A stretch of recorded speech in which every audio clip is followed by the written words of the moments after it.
Hi there. Welcome back again to another edition of Richard's Record Roundup. I've got a pile here for you today. Um, these I have actually listened to all of them, so I can give you a little bit better review on them.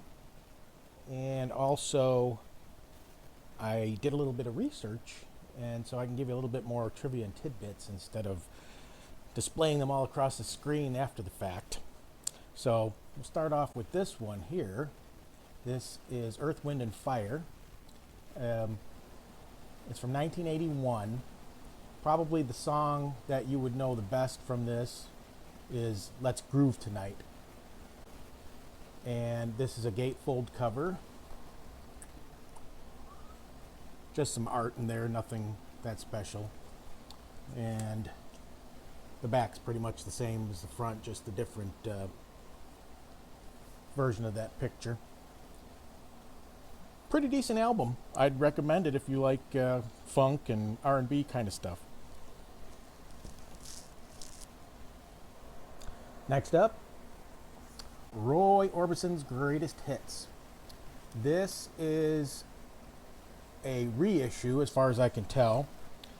The first issue of this was 1963, and this one should be from 1967 if my research is correct. The back of it is pretty much the same as the front, just in black instead of white. Now, this says it's Roy Orbison's Greatest Hits, but you may notice, if you can read this, that there's no Pretty Woman on here. Well, that's because Pretty Woman didn't come out until 1964, and this album, like I said, was originally released in 1963, so it wouldn't be on here, even though this pressing was 1967. And as far as greatest hits, I mean, I didn't know a whole lot of them. I mean, Only the Lonely, Running Scared, Dream Baby, maybe Blue Angel, and maybe Crying. The other ones I wasn't very familiar with, so take it for whatever you want to take it for. I mean, if you call them greatest hits, you can call them greatest hits. Next up, this one is awesome. This is from 1975. It's the first pressing. It has the embossing on the outside jacket. Now, this still has the shrink wrap on it. It has been opened, but it's never been completely opened. It's still sealed partially. So I didn't bother taking the shrink wrap off. There's nothing really in there, just a picture. Nothing really to see on the back. The only reason I'm even keeping the shrink wrap on there is because it has this sticker. There's a point where I may just pull the shrink wrap off, fold it up, and shove it inside the jacket here, and just to hang on to it. But this is an awesome album. If you like Frankie Valli and the Four Seasons, this has pretty much every hit you could think of from the beginning all the way through the mid-70s. It's a great album. I highly recommend it.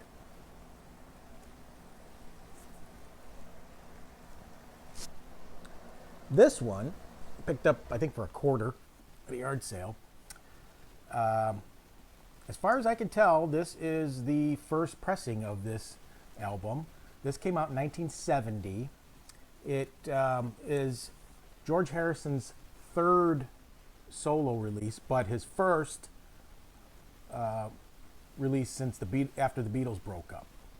And this is considered to be rock's first triple album by an individual. I guess Woodstock came before this, but that was had a lot of different artists on it. And also, this album went 6 times platinum. And also, there was a poster in here which is not included in my copy, unfortunately. And as usual with these box sets, I don't know if you can see this, it might be off camera a little here, but it's supposed to be hinged here, and they get crushed, and this part tears off. It's actually in a lot better shape than a lot that I've seen. Another way you can tell it's an early pressing or first pressing is it's orange inside. The later ones are white. And the sleeves have a texture to them, the inside dust sleeves. And there are 3 albums. This is on Apple also. The later ones were on Capitol. Some were on Apple, but most were on Capitol. It also has what's called, the third album is called Apple Jam. And it's mostly instrumental. I don't think there's very much in the way of lyrics on this, either side of this. But pretty decent album. It's got a lot of songs you'd recognize on here. And again, I would highly recommend this if you don't have it and you like Beatles or George Harrison. Wasn't so crazy about the third album, but you know, it was just kind of like background music. It was okay. This one I was pretty excited to get. This is from 1983. It's a 12-inch single at 33 and a third RPM, somewhere at 45. But this, most I think, at least in my experience, most 12-inch singles seem to be at 33 RPM. But this is by KC. Doesn't say Sunshine Band on it, so I'm assuming it's considered to be a solo effort by KC of KC and the Sunshine Band. And this is pretty close to one of his last records. I mean, I think there was maybe 3 more that came out after this in the early 80s. Maybe the next year, I think 84 was about the end of his hit-making career. But this is Give It Up, and the other side is the instrumental version. It's only 3 minutes long, but this side is like 5 minutes and 18 seconds. Awesome, awesome disco era. If you like KC and the Sunshine Band, you will love that. That's one of his best. If you've seen any of my other videos, you know I like Nat King Cole. This album is from 1968. It's after he died. And it's in stereo, so you can see up here. This is a great album. As far as I can tell, this is also a first pressing. This one has a gatefold cover. If I can get my fingers in here. I have to glue this back down. This is not supposed to open here. That's where the record is. It's one of those weird ones where the record slides in this way instead of in this side. But there's nothing wrong with it except the glue disintegrated over time. So I just run a bead of Elmer's glue down the top and the bottom, as good as new. But this has some a lot of good songs like Mona Lisa, Lazy, Hazy, Crazy Days of Summer, Route 66, Ramblin' Rose, Too Young. Here's the back. Great album. I don't remember where I got this one. I think it was in a lot that I just bought like a bunch of them because I would have not picked this out individually. This is a imported pressing from Germany, and as far as I can tell from my research, this is from 1979, and it was supposed to have, at least from what I could determine looking it up online, there was supposed to be a sleeve, which is missing in this, which had some of the text information on both sides inside. As far as I could tell, I don't know for sure. I mean, information might be incorrect online anyway. But down here, I'll try to zoom in on this for you. It has a warning. It basically says if you turn this up too loud, you could damage your record player or your speakers. It's got actual cannons that they were used to for the recording in this, because it's the 1812 overture. You know, da da da da da da da da da, boom, and it's a real cannon every time you hear the boom. It's pretty cool though. It's one of my favorite classical pieces. I'm not huge on classical music, but that's one of my favorites. This one I picked up at a thrift store. I'm not sure what this is from. It's volume 3 of something. As far as I can tell, it's from 1980. And it's by Impact Records. Never heard of them. But it's got a lot of good songs on it. It's kind of like sort of like a K-Tel collection. It's got the Box Tops, My Baby Wrote Me a Letter, you probably know that one. Bobby V, Raindrops Keep Falling on My Head by B.J. Thomas, One Tin Soldier, Worst That Could Happen, Little Anthony and the Imperials, Going Out of My Head. Here's the back, nothing special. It's just one of those kind of compilations. It's a good one. If you see it and you like that kind of music, 50s, 60s kind of stuff, pick it up. This one, okay, actually, this is actually the last album that I have to show you. Then I got something else here as a kind of a little surprise. Now, this one is from 1978. Again, as far as I could tell, it's a first pressing.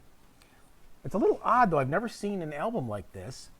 It's got like a die cut cover on here. Now, as you can see, this part actually folds down, and then you get a whole different cover. But the weirdest part of it is the actual album goes this way, because here's where the records go in, and here's the spine where it has the information. So it would sit on the shelf this way when you're putting. Actually, sorry, it's on this side, and if it should go this way.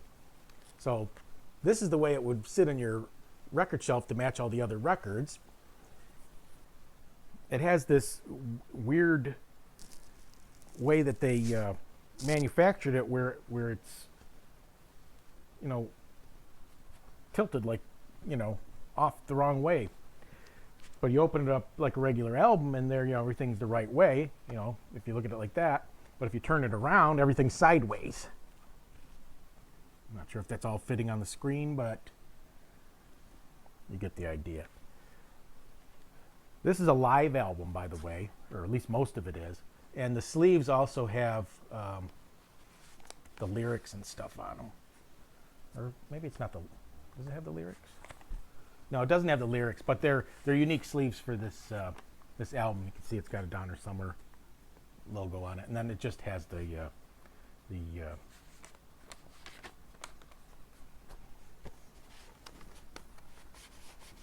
technical information on the back, you know, with like who played drums and all that jazz. But it's still a neat kind of album, and again, if you like Donna Summer, you'll like it. It has MacArthur Park on here and a couple other songs that you'd know.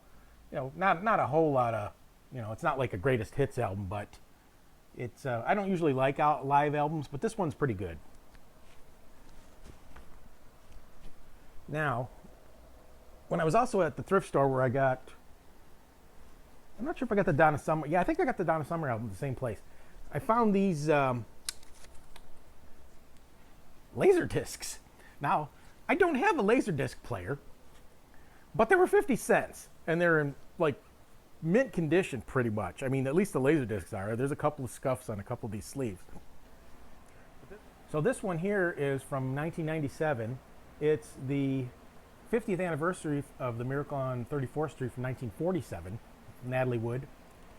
And like I said, this is in pretty good shape. It's got a little bit of a scuff and a little bit of a crinkle down here, but the disc is flawless.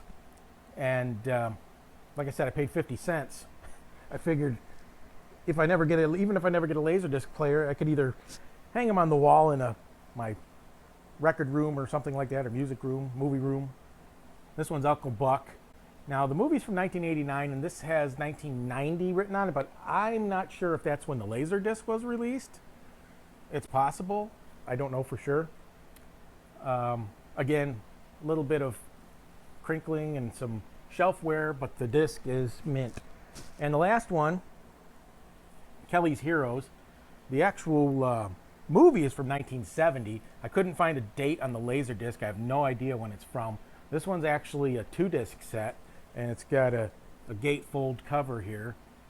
And this has Clint Eastwood and Don Rickles in it, along with Telly Savalas and Donald Sutherland. It's the deluxe letterbox edition.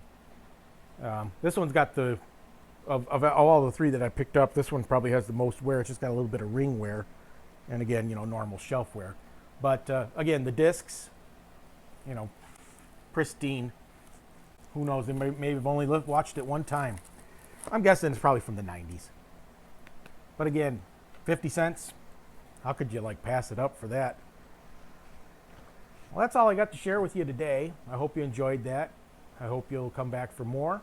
I know I promised toys in my last video, but I haven't quite got the stuff out to do the toy video I want to do yet. I'm waiting for some stuff that I had to order in the mail, and I just haven't got around to the other ones that I've got planned. But this other stuff kind of popped into my lap, so I decided to do that first. I'm also working on a 1947-ish radio. That'll be coming soon. I have to order a lot of parts for that, so I may hold off on posting that until I finish the project. And as far as anything else, I don't think there's anything else on the agenda. As far as I know, I want to get some toy videos done, and that's about it. So I hope you enjoyed that. Bye-bye.